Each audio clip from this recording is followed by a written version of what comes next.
Hello, and welcome back on Bernama. Today, you're joining us back again in the studio. We have Mr. Yap Ming Hui, one of Malaysia's leading independent financial advisor and best-selling author, and he's our guest for today. How are you doing, Mr. Yap?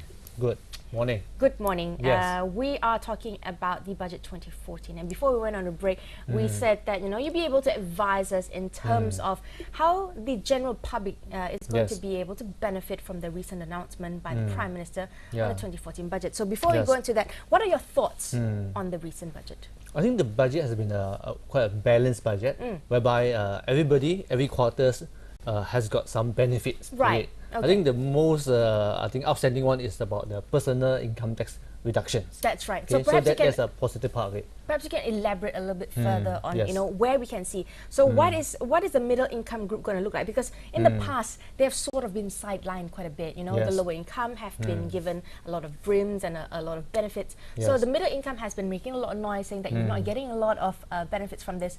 How has this changed in this budget? Yeah, I think we always say that those people at lower income, they always got brims, they got all kind of support from the government. That's right. So those people who are actually at a higher level, they will get all kind of projects and things like that. Right. So what about the people in between? In between, we always find that we are the biggest group of people who pay the tax, and yet we don't really seem to get the good benefits. But this time around, I think fortunately there is some restructuring of the personal income tax rate. Okay. So I think at every level there will be a reduction of income tax rate between 1 to 3%. Right. Okay. So, but we need to look at this reduction of income tax rate in the larger picture. Okay. Because this reduction in income tax rate will not reduce government's income.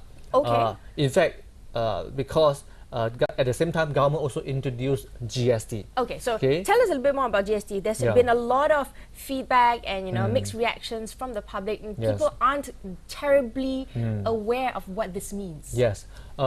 Basically, GST can be quite a technical subject. Okay. So, but what I want to focus always is also to focus on what we can do. Okay. Because GST is a government matters. Okay. We can complain whether you like it, you don't like it. There's nothing you can do about it because government intend to actually implement GST. That's right. What we need to do as a consumer, as a family household, is to focus on what we can do and not to be concerned about what we cannot do. Right. So how is GST going to impact the lives of the consumer? Yeah. So basically, the way to look at it is that when government actually implement GST, there'll be quite a number of services and products that are goods that we need to pay extra 6% tax. And for that matters, some providers, service providers or product provider, they will also increase the price accordingly. Okay. Unfortunately, of course, in perfect world, all this will be adjusted nicely in 6%. But in a not so perfect world, so there may be some adjustment higher than 6%. Right. So for that matter, one net we can expect inflation, higher than expected rate count of inflation impacting us. Right. So what it means is, if we were to consume, to continue to consume like what we continue to consume now, then whatever we will pay will be extra 6 to maybe even 10%. Okay. Okay. So you will end up spending more, and then your saving will be less. Okay. Okay. So I would suggest consumer out there to really list down the item that they've been spending now, and to see which are the items are really essential item, which also will be like zero tax exempted under GST. Also, which are the item which is really not that, it's good to have but not that necessary. So they may want to actually cut 5 to 10% out the actually spending. Then only they'll only be able to balance current spending with the impact of the GST. Okay, now a quick question on the GST before we go further on this. There has been, of course, explanations and what is happening, because apparently sales and services tax will be abolished in favor of the GST. So government is saying that it would be equitable, it would be the same, so you won't be seeing an increase in prices, even to some extent lesser. Is that going to be apparent?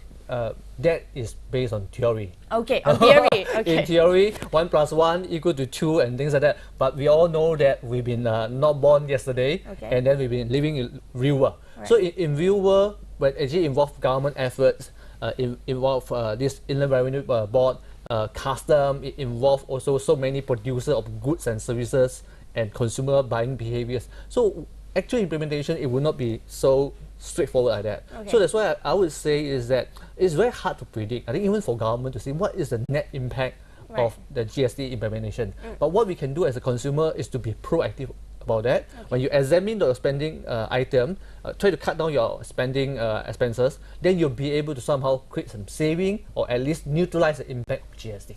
Okay. Okay. Well, interesting. Of course, in the budget also there were some announcements on the impact of property, the increases of RPGT. Yes. And does that mean that property trading is going to be more risky because this is meant to avoid speculation and stabilize the prices of homes, which have have escalated to some extent in certain areas like Klang Valley.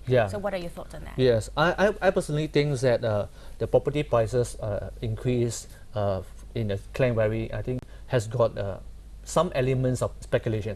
So I actually encourage governments, I'm actually very encouraged by the government's efforts to try to curb these speculations, because that makes the property prices more affordable to most people, like including you and us. So but at the same time, that would make property investment, being the asset class, less attractive to the speculators. Because there will be less demand. Whatever gain they'll be making from property will be also subject to all this tax. So for that matters, I would suggest that those people who want to speculate in property investment to be extra careful.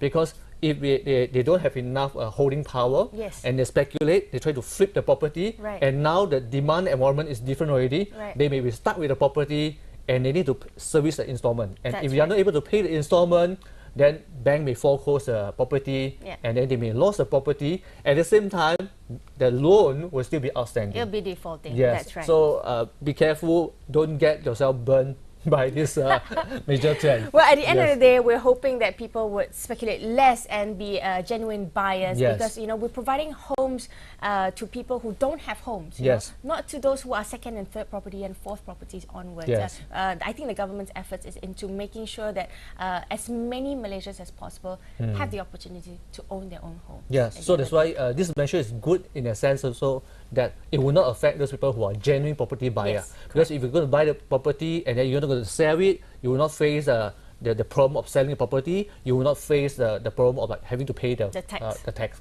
That's right.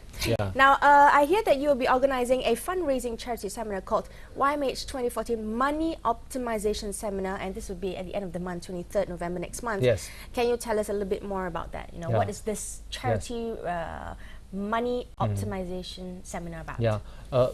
Basically, this is a very interesting seminar that we try to actually do for two purposes. One is to educate the public on how to prepare themselves for the year 2014.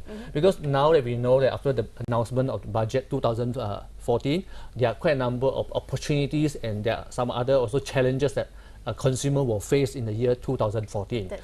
Plus also Malaysian economy, global economy has been pretty volatile. So where are the opportunities? Where are the threats? So how do we avoid that and capitalize on opportunities?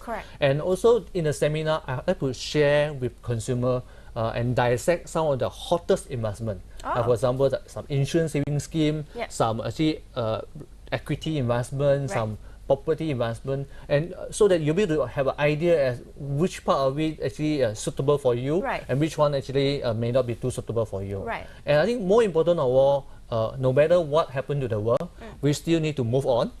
So for that matter, I'd like to share some strategy as to how they can actually work on their personal money so that they'll be able to grow their money safely, optimally, and with minimum risk.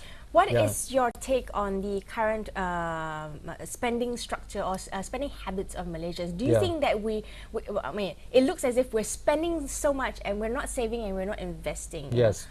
What do you think we should be doing? I would say those people, especially those of us who works and stay in Klang Valley, I think we come to the point whereby there are so many temptations out there for us to spend money. So for that matters, if we do not force ourselves to save money, I would say at the end of the month or at the end of the year, not only we don't have saving, we'll be in debt. We'll be in negative saving, which we are in debt. So that's why come to the point, as far as saving is concerned, especially with this GST implementations, with the subsidies being cut, we really got to force ourselves to save. And the best way to save, guess what, is to save before you spend.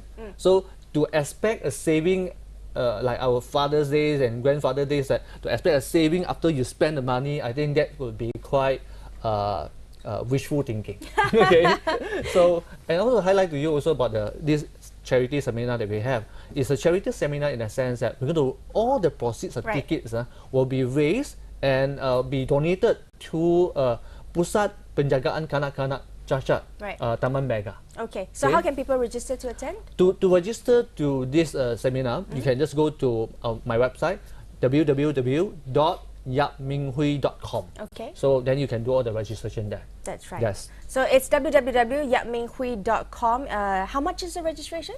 The registration is actually by donation. Okay. So the minimum amount is 50 ringgit per person. But of course, if you want to actually help more these children, then you actually donate 100 ringgit or 200 ringgit. Okay, fantastic. Thank you very much, Mr. Yap, for your contributions to society, besides also enlightening us a little bit about how the budget can affect us. So we will be ending the show right now. We'll be having the Malay News coming up straight after this. Don't forget to catch us every day in the morning at 9 tomorrow as well. Thanks again. It's been a pleasure. Thank you. Bye for now.